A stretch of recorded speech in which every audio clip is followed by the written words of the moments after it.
Hello, I'm Dr. Atkin, chiropractor and master herbalist at Family Focus Chiropractic in Holly Springs, North Carolina, and today we're going to talk a little bit about headaches. Now, there's two general types of headaches. There's primary headaches where the headache is the main issue. In tension headaches and migraines, that's the case, and that's mostly what we're going to be talking about today. However, there's also secondary headaches, and that just means that the headache isn't the main problem. It's actually a side effect of something bigger going on. Maybe it's a side effect of a medication. Maybe you've got high blood pressure, diabetes, or something more serious. Maybe there's head trauma. Sometimes even constipation or dehydration can cause headaches. And so the headaches may be caused by something else. And as you come into the office, we can help you figure out maybe what some of those other causes are. But the vast majority of people have tension headaches and migraines. So let's talk a little bit about it. With a tension headache, a lot of times you'll often feel some pain and tension in other parts of your neck and shoulders as well. Sometimes you feel that pain right at the very base of your skull. It turns into a headache. Maybe you've got a lot of shoulder tension after a long, stressful day, and it becomes a headache. That headache's often felt in the back of your head. Sometimes it can only be on one side. Sometimes we even get it in the front. So a tension headache can be felt in different parts. In fact, a lot of times it's even a little band kind of right around your head, right like that.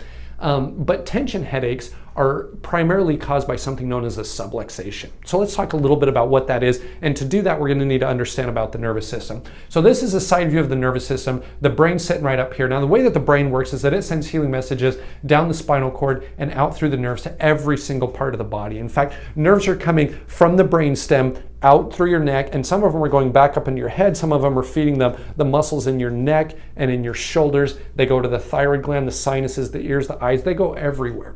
Well, what happens is that if that spine shifts out of position, it can put pressure on those nerves and affect that communication between the brain and the rest of the body. So if the brain's not communicating properly through that nervous system, then it can cause a lot of muscle tension and pain and headaches. That's kind of what causes the tension headaches. So the way that we take care of that is by gently realigning the spine and removing the nerve interference and removing the subluxation. People are able to function better, headaches go away, and it actually expands our body's ability to adapt to stress, because ultimately that's what causes a subluxation. There's physical, emotional, nutritional stresses. So headaches can come after we're slumped over at our desk all day long.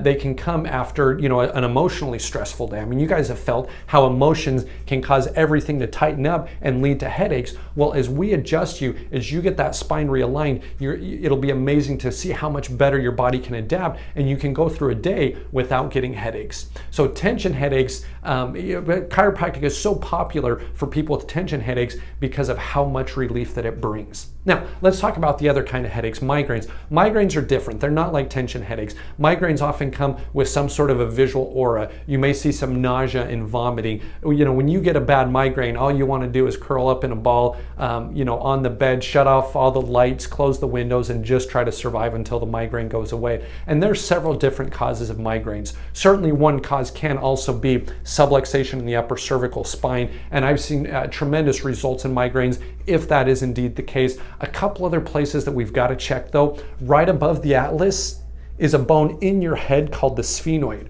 The sphenoid is what your brain sits on. And I have seen some incredible changes, some incredible improvements when we've adjusted the sphenoid. In fact, I've had people who have migraine for years and years, multiple times a week. They've come in, we adjust their sphenoid, and the migraines have gone away completely. Is that the cause of every migraine? No, I don't think so. I think there's a lot of causes, but as we check the upper cervical spine and as we check the sphenoid, as well as any other parts in the nervous system that might be effective, I've seen some incredible results and improvement from migraines. And I know those who suffer from migraines, even the littlest bit of relief goes a really long way. So if you haven't had your sphenoid checked, if you haven't had your atlas checked, this is the place to get it checked. Now, the way that we do that here in the office is to check the nervous system. We use some very sophisticated state-of-the-art scanning technology. There's a nerve scan and a muscle scan that we do that really pinpoints the area of interference and tells us whether the nervous system is the reason for the discomfort. We also do digital range of motion, a posture analysis. So if you've never had that process done, you've got to get it done. We always have some special deals going on. So find us on our website, familyfocuschiropractic.net. Find the special offer in there and come in and get checked. Let's get your relief from some of these headaches, and I look forward to seeing you soon.